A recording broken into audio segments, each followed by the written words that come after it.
how many, if any, tiebreakers will come after our regular games. But for now, we're in-game Alliance versus Gambit.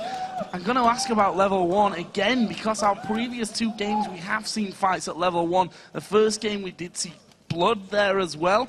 Second one, close to seeing first blood, but no kills actually came down. So both of these teams have actually got skills that could help you in level 1.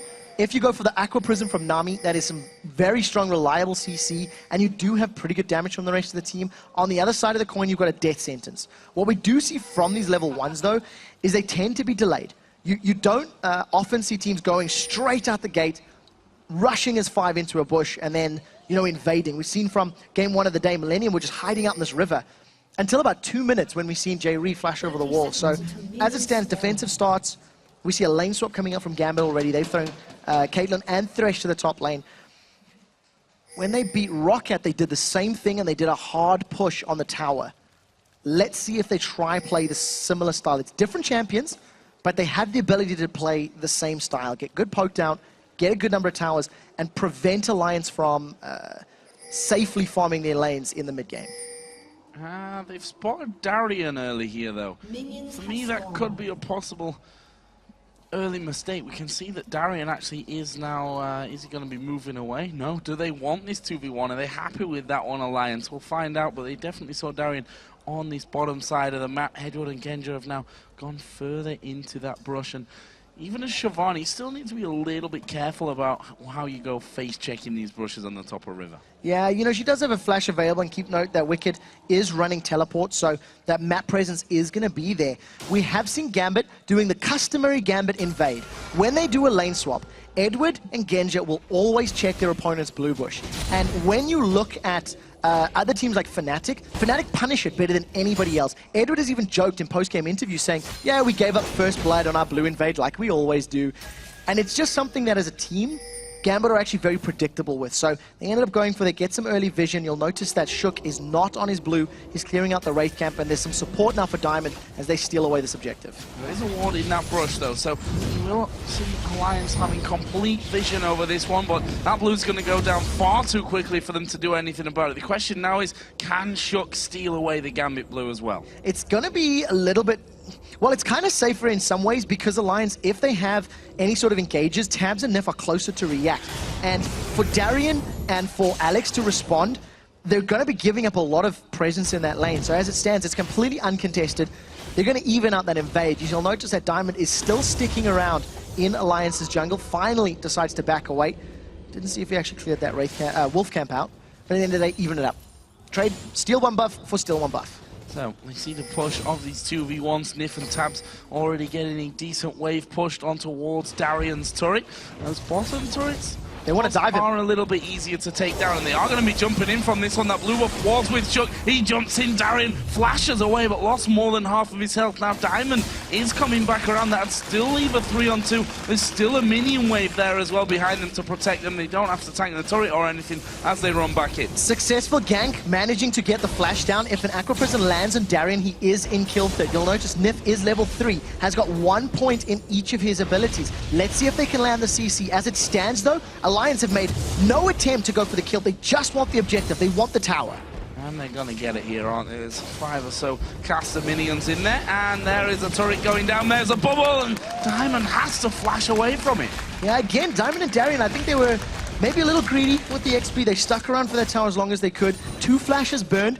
Early advantage to Alliance. If Shook and Froggen manage to catch anybody out, it'll play in their favor. We do see Wicked already returning with some potions as well as that cloth armor. But Gambit are doing a good job. This tower's below half hit points, and remember, it still has that damage reduction before 8 minutes. They should be able to get rid of it in the next couple of waves. Tabs, Shook, and Nif continue the pressure on the bottom lane. They're going to be 3 men hammering away on that inner turret. Diamond continues to stick around just in case he can get involved. Yeah, this is a risky defense for Darian and Diamond. Not only are they facing 3 members of Alliance, neither of them have their flashes. So if they make a misstep at all, there is the possibility to grab first blood. The one thing that is a little frustrating for Alliance, they don't have a ranged jungler, so defending the tower, taking the tower is going to be more difficult. Look at the damage on Wicked. Yeah, there's a flayback, and we see the flash from Wicked. Had to use that one. If he'd have tried to run off, he would have gone down there. And Gambit continue to pressure this top side of the map. There's another wave now coming in with them, and it looks like actually they've been forced back on this bottom lane, finally. So Alliance going to be recalling from that one. They will lose their inner tower, though. Yeah, so they're going to end up trading one tower for one tower as Genja decides to kill this one, denying all of the minions, I'm expecting, and really just trying to hurt Wicked as much as they can. Finally, it goes down. So both of the top laners have hit level 4 at this point in time, 11 CS to 12, and the war of attrition has not necessarily been worse for one team over the other. It is more difficult to take that top tower for Gambit because of the damage reduction. So you could argue who's going to come away with the advantage, but lanes are resetting, and now we're going to see the 2v2 as this Lucian Nami lane is going to be moving into place against Caitlyn and Thresh. Lucian got himself Vamp Scepter, Boots of Speed, and he singled Doran's Blade, and that's exactly what Genja has over on the other side.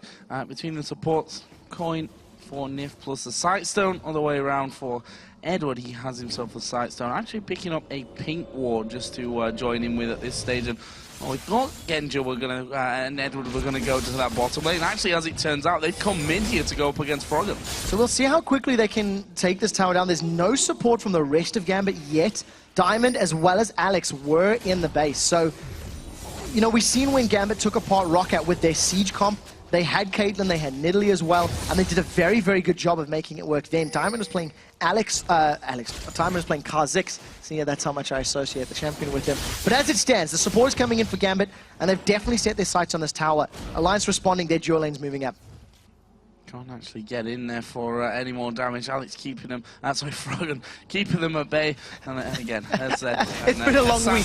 It's been a long week. It has. I mean, you know, the good thing is, Quick Shot, we're only just getting started here tonight, I think. But they continue that pressure. Alex has now joined in with them. Nif has come over to offer a little bit of support as well, and they can clear those waves out pretty quickly.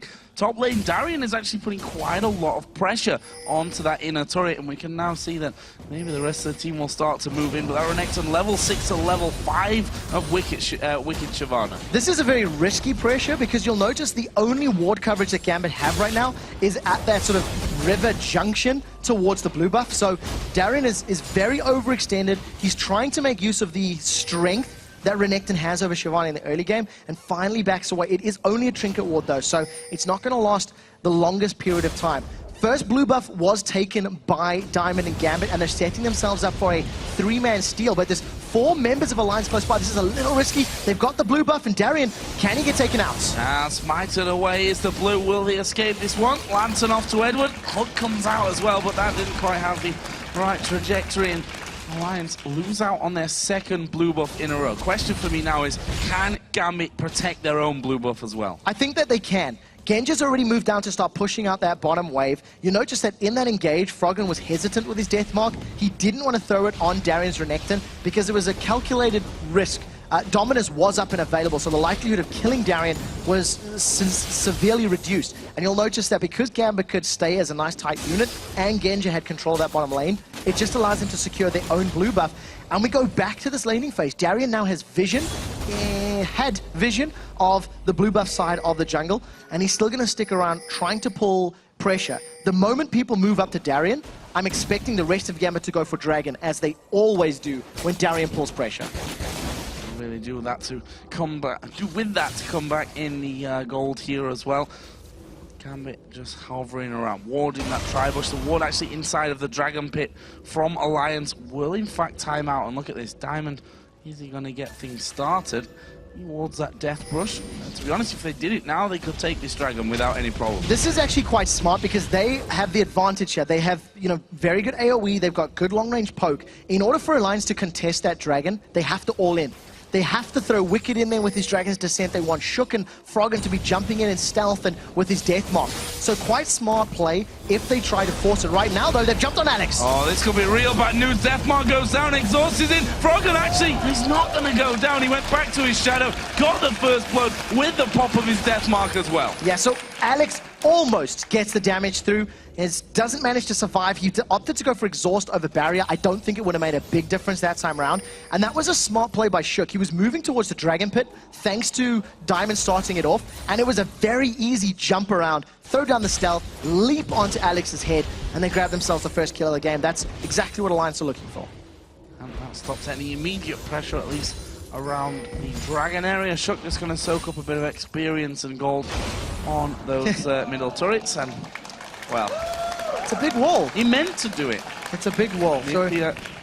Oh, Edward gonna throw out the hook, catches the fish. Has Genji got enough damage here? The play was good. Piltover lands. He does have the ace in the hole, and he's got enough mana for it. Knows that Tabs is probably just gonna step in front of that one if he tries. Yeah, so Nif putting himself in a body block position if that ace in the hole came down, and just a good hook from Edward. Didn't secure a kill now, but if you look at that lane presence, because of the Caitlyn Thresh, the range that they offer and the poke, they have a good, sizable CS lead. Now, to be fair, there is a 10 or 12 CS here, so Tabs is going to be hard-pressed to secure all of them under the tower. Started himself off fairly well, but look at the damage that Genji and Edward are putting onto this bottom turret. They're trying to get this down as quickly as possible. I think if you go back to that Dragon play from earlier on, I almost feel like Gambit could have forced it. Gambit were in a position, they had more numbers in the Dragon pit, and now Froggen's a little bit away. Alex isn't even with Diamond. Now they're going for the Dragon. You have to wonder, why did they stop earlier? What was the decision that prevented them securing it? Regardless, they grab it this time. The longer it goes on, the more it's going to be worth anyway. So now is the first one of the game going over to Gambit, and it puts them 1,000 gold in the lead in the early stages. 1-1 in turrets, of course, of the exchange of top and bottom outer turrets earlier on in the match. If we look down some of the items now as well, Froggen got himself Brutalizer Cutlass. Obviously, Alex, a little bit less damage than you might associate with a Ziggs normally. Ended up going in there for that Seeker's arm guard here. He's, of course, going to be working towards these Zhonyas to stay safe from the Zed. Yeah, I think it's a crucial item, not only that for Zed, but for Kha'Zix as well. Reduce the effectiveness of him getting those resets in team fights, and all of a sudden, you wait for Kha'Zix's ultimate to time out and then try to take him down.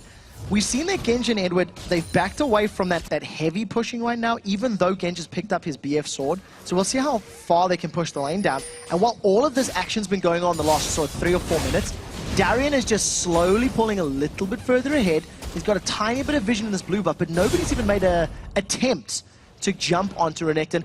He is quite hard to stick to. With Slice and Dice and Flash and Dominus, it is going to be quite a difficult task of taking him down. So for Alliance to do that, they've got to invest a lot of resources. Yeah, Shook not really got the damage at this stage, I think, and he's still pretty squishy as well, and Darian's not the kind of guy who hesitates when he thinks he can turn around and have a good go at you. And here we see again the push in towards that blue buff area, and they're looking for complete control of that. Yeah, they don't want to give Alliance any blue buff for Zed. Reduce the spam, reduce the wave clear that he's got, and also reduce his kill power on Alex.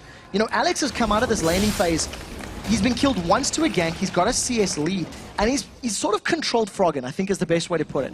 Froggen hasn't been roaming, he hasn't been moving around the map. Darien is keeping the presence in that top lane, and now all of a sudden Edward looks like he's going to get caught. Dodges the bubble though. Oh, this could get messy. Nick will throw out the tidal wave there. There's a dodge back from Diamond. The hook landed onto Shook as well, but there's nobody there. The fight just stops. Yeah, Genji was farming on the bottom lane. Mega Inferno Bomb was available for Alex, but he decided to hold onto it. Nobody else from Gambit committed. Now, Alliance are trying to make a play for this blue buff. They have 4 members nearby, and remember, Wicked has got teleports available. Does look like they're going to decide better of it and back away. Ace in the hole has been channeled.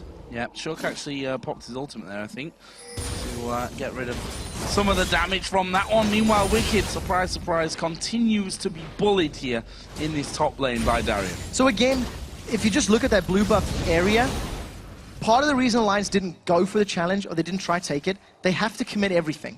They have to go all in with Kha'Zix's ultimate, with Death Mark. They didn't have Tidal Wave. It had been used earlier when Nif had been jumped on. So a large part of their team power wasn't there for them. There's not a lot of damage, not a lot of vision down at this point either. As Froggen here turns around, going to put the death mark down. Exhaust is onto him. Has he done enough to kill Alex? No way. That death mark got nowhere near enough damage. Can he escape? One more auto attack should do it. The flay comes in. Alex actually plasters together the kill, and now Diamond in the middle is trying to get to his turret. The Cullen will get the kill. Edward has hooked in Chuck, but you don't want it. No, you don't. You don't want to pull in the bug. And there is a heal from Nif. Meanwhile, Darien comes out. It's bubbled under the tower, and he can't fight any longer. That was a brilliant bubble from Nif, preventing Darien from getting anywhere near Shook. So at the end of the day, they trade 1 kill for 1. I like the fact that Alex had a good timing on that exhaust. He managed to reduce all of the damage from Deathmark, and Froggen got a little bit baited in there. He went on to Alex as Edward came around the corner, and that was when Froggen realized, oh, I don't want to be here. While all of that action is going on, you'll notice that Genja is just about to secure that bottom turret. So finally, that sort of pushing from earlier pays off in favor of Gambit. The 2-1 up in towers and Alliance are trying to even it out in this mid lane. Mega Inferno Bomb only just caught onto the back end of Nif there, and to be honest, didn't really do all that much damage. He's got that Fiend's Unholy Grail now completed, has Alex. Froggen did just go down to the bottom lane to make sure that Genja doesn't continue to push on through. Both AD carries, if we look at them, similar items at this point. Bloodthirster was done for tabs, and, well, Genja's got the money for it, I'm sure, at this stage now. He's 138 to 115 CS ahead. Did have the money for it, but actually he picked up a crit cloak instead. Well, we'll see if he can manage to get his Infinity Edge built up. Bloodthirst Infinity Edge is the standard itemization for Genja this week.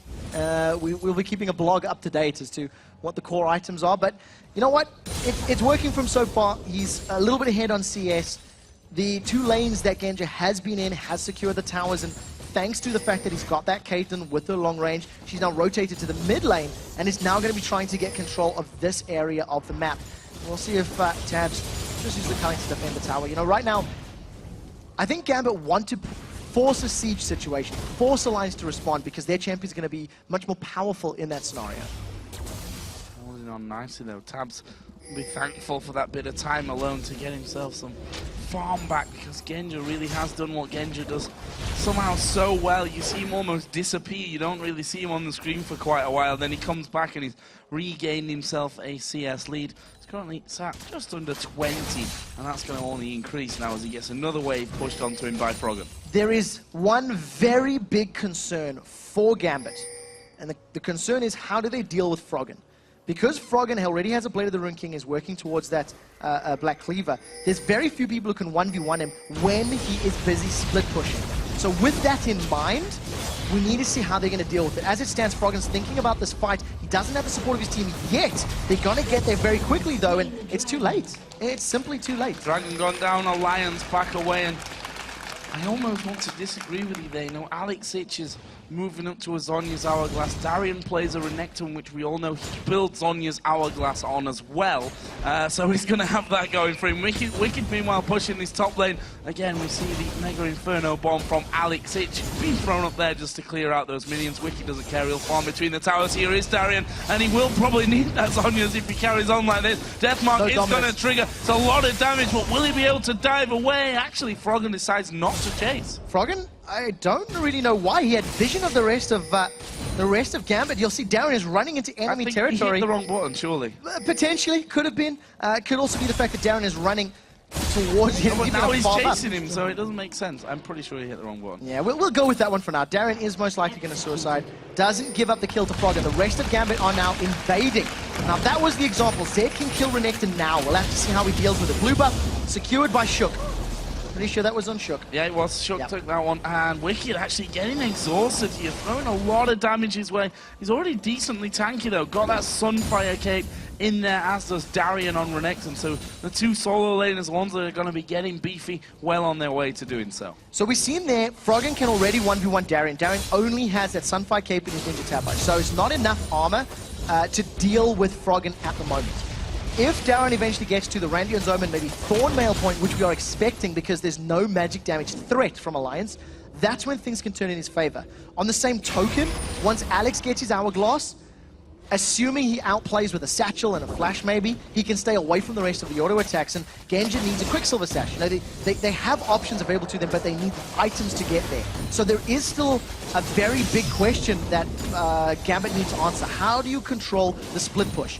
Notice, Wicked's in the top lane. We talked in the picks and bans how Siobhan and Zed, when Alliance play them, are super split pushers, and that's exactly what Alliance are trying to do to regain control of this game. We see that Darren doesn't seem to be too worried about Froggen just dashing in towards him. He was a level behind, but he still does decent amounts of damage. I mean, he's Zed, after all.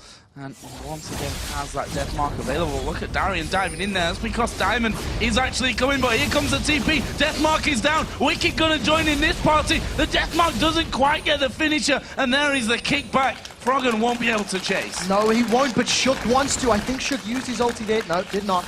Looked like he was coming in at a faster pace. Nevertheless, Darian gets away with his life.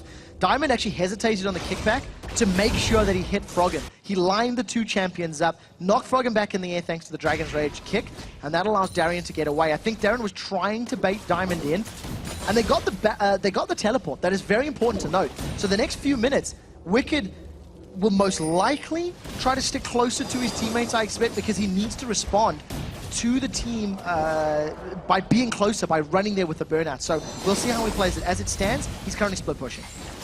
Comes the hook, doesn't get niffed, but the turret will go down. Oh no, I called that one a little bit too early. Only needed one more auto attack out of Alex Ich, and that one will surely go down with the next wave. Also got an update from Genjil's build. Actually, forget that one because the tidal wave comes in and caught out Eddie. He's forced to flash away. Nif actually went really, really low there as well. Darian only needs to step forward, hit that turret once, and that will be the third of the game. Can they get any more? Shook actually goes invisible there with a charge of his ultimate, and Gambit look like they might want to keep pushing. I really like the Gambit's decision to push on the tower. They knew the teleport was down from Wicked. They seen him pushing in that bottom lane, and because Wicked took so long to respond, Gambit were always going to be in an advantageous position. They also got a lot of good poke down. Now, thanks to the fact that their team comp is better at sieging, they're going to try and stick to this in a turret. A good culling will at least kill the minion wave, but at the end of the day, this is what Gambit's team comp wants to be doing. I don't know if they're going to stick around for the entire time. They're going to get some vision in the jungle, and we'll see. It looks like they want to just keep this one up. Alex has blue buff, so as long as he can spam those bouncing bombs out, advantage Gambit in this situation. Froggen actually waiting off to the side here. Puts down a bit of poke on towards Diamond.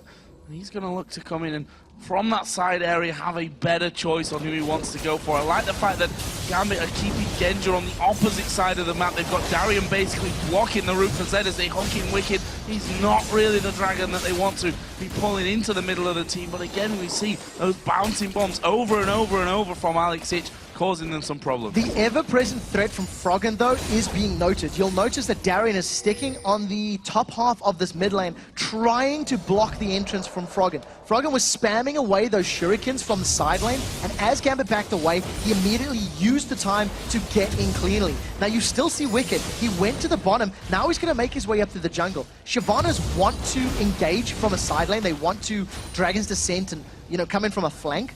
But at this point in time, Gambit decided their power play is over, and it is because that blue buff wore off on Alex. He no longer had the mana regen or the cooldown, so he's backed away, going to spend some of his money and make his way back to this mid lane. Moving forward, so I'm going to touch back on Genja now. Infinity Edge is done. Cutlass is now being complete, or it was already there a little while ago, but yeah, Infinity Edge Cutlass. So when I said he's got the money for his Bloodthirster, oh boy, was I wrong. Now, I will say that while a Blade of the Ruined King, in addition to Infinity Edge, is not the best synergy, it actually isn't as bad on a champion like Kaiten, who is heavily auto-attack reliant, especially when you've got that front line of Shyvana that you want to burn through. So it's not all bad, not necessarily 100% ideal. So we'll see if he decides to go for Zephyr as his next item. I would prefer Armor Penetration or Critical Hit Chance in either order. Right now, Dragon has respawned, so in order for Gambit to look for a team fight, they need poke to land. If Gambit do not deal enough poke damage to land, oh, Genja might die. He's got to use his barrier here very, very early, far too early even. The Ignite is ticking away. Is he going to fall? No, survives just from that. I don't know why he used the barrier when he really did to block some of that extra damage from Froggen, as again the Mega Inferno bomb comes across. They're going to save their turret. So smart play by Froggen to at least try to pick up a kill, but it didn't garner them anything. Because Genja didn't go down, they now need to be careful. There's no death mark available. Gambit are going to pick up a dragon, uncontested, and the rest of Alliance may try get on that top inner turret. Froggen is pushing the wave as quickly as possible. They've stolen the red buff away. I don't see any wards being placed down other than on that red buff area. So Alliance, if they had more vision, they could have actually gotten a little bit more out of this, but they may be able to get this tower down. The rest of Gambit are responding, so this is going to be risky. This is a 4-on-4 situation. Genja needs to step forward with him here, though. 4-on-5. Yeah, this is bad news. This is real bad news, actually, for Alliance. Wow. Just turn it around. Edward gets blown to pieces. The bubble from Nif doing work for them. And as I say bad news, I mean bad news and good news, obviously, for Alliance as they take down Edward. He was completely surprised by that. If that didn't happen, that would have been terrible. There was actually 3 members of Alliance. I've completely forgot how to count. Froggen had backed away, so he wasn't with the team. He was recalling in the bushes, and the 3 members of Alliance were backing away with 5 members of Gambit surrounding them. But because Edward went down, all of a sudden the tables have turned, and now you've got to try going 1 by 1. So we do see a lot of damage applied to this mid turret, and Alliance, they're playing the map. This is what Alliance have to do. If they ever sit in a siege situation for prolonged periods of time, they can't handle it. Their comp doesn't have the ability to deal. So by rotating top, middle, bottom, trying to get pressure on the towers, that's their key to victory. Another update from Genja's blog. He's got himself a Zeal now. It's positive. It's positive. We won't judge it. We won't judge it. So we'll see where he decides to go with his build. Looking at some of the rest of the items, Randian's Omen being worked on by Darien. He's getting closer to that point. We see Wicked. He's picked himself up a Bilgewater Cutlass as well. So going to be getting some more attack speed. Siobhan is already a great split pusher with all of the AoE damage from her burnout. And with a Blade of the Ruined King, there's actual kill pressure on her against a champion like Caitlyn or Lee Sin if you can catch them 1 by 1. So a couple of key items being built up. Yeah, also on the other side as well, Trinity Force is done for Tabs, and the Last Whisper was just picked up by Froggen as well, so he's going to be stalking for a few more kills, and Genja there will actually spot him thanks to that ward. Look at the rest of Gambit. They're grouped in the middle. They're trying to siege. And they've not got their AD carry with them right now, which might come back to hurt them, but Diamond is finally moving in there as well. And it's again all about that pressure from Alex. It's just lobbing in the damage from Max Range and trying to keep them zoned off the turret. We need to keep a close eye on Alex with blue buff. The 2 times that Alex has had blue buff now in the 18 minutes plus zone, Gambit have grouped up in that mid lane and begun sieging.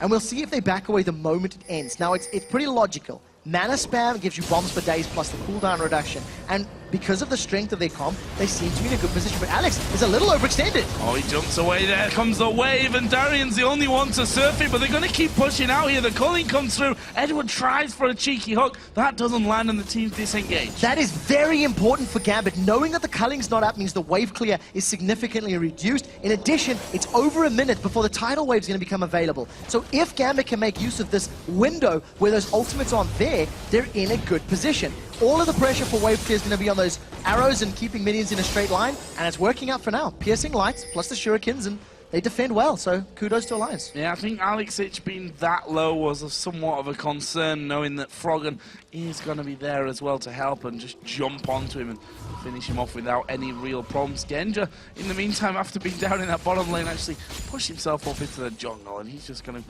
farm out as much as he possibly can. 239 to the 225 CS of Tabs. 0-0-0 right now. I mean, Gambit obviously only have the 1 kill either way, but he's not really been involved in terms of any pushes with the team. He's been the one that's often distracting someone else from Alliance when that comes around. Until Genja picks up armor penetration, I do not believe he's going to have a very big impact in this game at all. You've got the makings of Arandians, you've got makings of Arandians on Wicked, plus Sunfire Cape, you've got Arandians Omen on Shook already.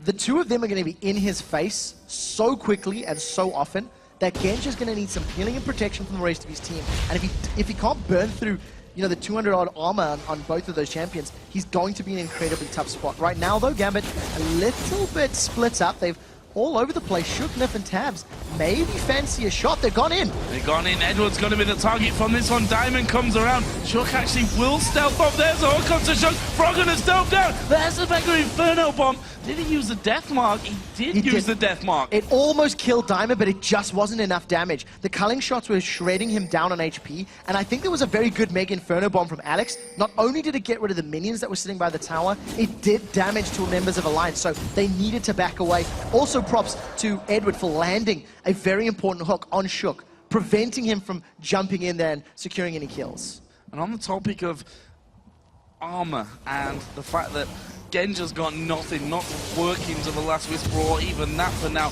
He did exactly the same against Fnatic as the hook lands here again. There's a double bubble, and that means trouble as Shook dives in there. Is he going to survive it? Gambit have lost 1 man, make that 2 here. That's 2 kills for just the 1 single one of Shook, and now they're going to chase further. Genja is so low, that turret is easy pickings here for Alliance. Nif has landed so many clutch bubbles this game already. Every time he does, somebody dies. It's not over yet. forget, it's 4 members of Alliance. Grab the tower. Now Darian's in trouble. Tabs can continue the pressure. That was a lot of damage coming in. They've actually got a siege minion here as well. Darian trying to do as much damage as he can. There's the ace in the hole. He hits Wicked. He does literally nothing to him. And that will be 2 turrets plus the kills. Great play from Alliance. Yes, very decisive. Alliance need to do that if they want to continue taking control of this game. They are now in the tower advantage. Not only do they have the lead, they've got better positioning for Dragon. Diamond, he's the one caught out. Can the bubble land? Oh, Wicked in behind him here, and actually Diamond just dodges off. But it doesn't matter. We're going to see Froggen just diving straight in there. Diamond kicks him back. That's enough damage, though, with the death mark. Froggen now picking up another one, sitting at 2-on-1. They get the Dragon as well, and they increase their gold lead. So Froggen doesn't mess up the combo that time around. It's not over yet, because now they found Gambit. They're going in once again. Wicked dives to the back. Alex jumps away, but not far enough. Wicked gets that one. Now they go to Edward. Shook is causing all kinds of problems for them, and that will be 3 more kills. Yeah, okay, we'll count Diamond in that one. 3 more kills with the Dragon, plus the kills earlier, and the 2 turrets. That was a massive swing. Gambit were all over the place. If you go all the way back to the mid lane play, they got jumped on unsuspectingly, I think, by Alliance. Alliance caught them out, secured a bunch of kills.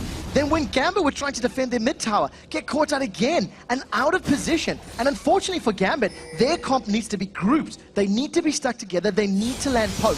And if they are not poking down Alliance, Alliance has got so many tools to engage with. Zed can chase for days with his Living Shadows and his Death Mark. Kha'Zix is going to leap all over the place, and you're not going to outrun a Shyvana. Nope. So Gambit need to get better wards, and they cannot run the risk of getting caught out of position again, because you've seen how punishing it is. They've lost 2 towers, a Dragon, and 4-5 kills in the last few minutes. And he's especially not going to outrun a Shyvana, who just before that last fight finished the randomies and finished the Blade of the Ruin King. Froggen, though, might just find himself in trouble. Diamond actually missing there. Is Froggen going to start fighting him? Alex is just going to go low. They call it, strips him down. Tabs on a rampage. Meanwhile, Froggen is being chased by 4. He's gone back onto Diamond. Can he get the finisher? No, he can't. Genja gets him down, but Alliance are pushing the turret. Not only are they on their middle lane turret, they've got Wicked pushing the bottom turret. Froggen pulled 4 members of Gambit towards him. Gambit have no idea where they're meant to be right now. They've lost another turret, and Wicked should be able to get the bottom turret as well. Well, not just Wicked, the rest of the team now start to move in. Diamond's going to be the single man from Gambit's side to try and come over and do anything about it. He can't do anything about it. Tabs finishes it off. That's 9-3 in kills. Look at the gold now, 5,000 gold in the last 5 minutes. Alliance have really swung this one. Just like that, Alliance completely arrests control of this game. They find crucial picks onto Gambit, and then Gambit string together numerous positional errors. They were chasing Froggen in the top lane with 4 members, and that's what we talked about earlier. Who is going to deal with Froggen? Who's going to hold him down? Because you need to invest so many resources into killing Froggen, it allows Alliance to get away with it elsewhere. Now Shook is battling with Darian. They're going to turn it back around. This was possibly a little silly. There's another bubble landing onto Darian. He takes a lantern home, and well, Diamond could have just followed him with the safeguard if need be. Didn't need to in the end, though. And now Alliance settling, but Wicked just going to keep playing the Shyvana game. Froggen is going to keep doing that play, because nobody can deal with Froggen right now one-on-one. And even in 2-on-1 scenarios, there's actually a good chance that if it's anyone other than Darian and Diamond, they can kill him. Froggen is going to keep trying to draw resources towards him. Then when people react to either shut down Froggen, it's going to allow the rest of Alliance to make plays. Maybe go for Baron, maybe invade, get vision in the jungle, for example. As they're doing right now, it's actually Wicked split pushing, and 3 members of Alliance. That's very aggressive. They didn't have Froggen or Wicked with them, but Teleport was available, and, well, Tidal Wave. It was good to look at.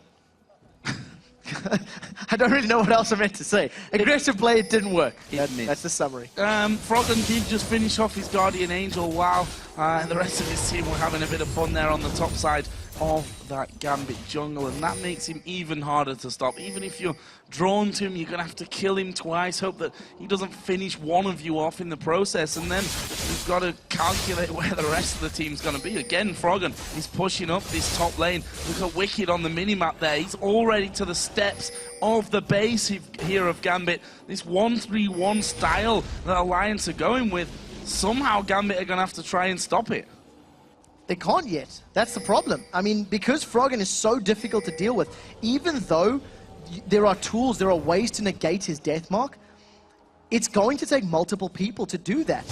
And as long as Alliance can keep this map control and keep forcing Gambit to react to them, they can just wait for the objective to present itself and then go for the kill. I do feel that if Alliance don't get a convincing number of kills, though, it's going to be quite difficult to break through the inhibitor turrets, because Gambit have got pretty good wave clear with Caitlyn, with Ziggs. And if they get caught up by a death sentence, then they will actually go down. But we'll see how they play it. As it stands, Alliance have got a little bit more time in this top lane. You'll notice 4 members are grouped up. Alex hasn't made a gesture just yet, now slowly responding, but, you know, at the end of the day, Alliance are going to get caught up. Here's goes Darian. Oh, he is so far away from the rest of the team. This is not good. Darian, oh, that was almost a cool flash. Fail flash, I'd call it, by the end of it. As there's the jump in. Alex going to use his Zonias, but surely they can mop up the rest of them. Alex does go down. Did some damage on the way. There is Diamond, and Shook picks up another one. That's an ace for Alliance. And look at those spawn timers.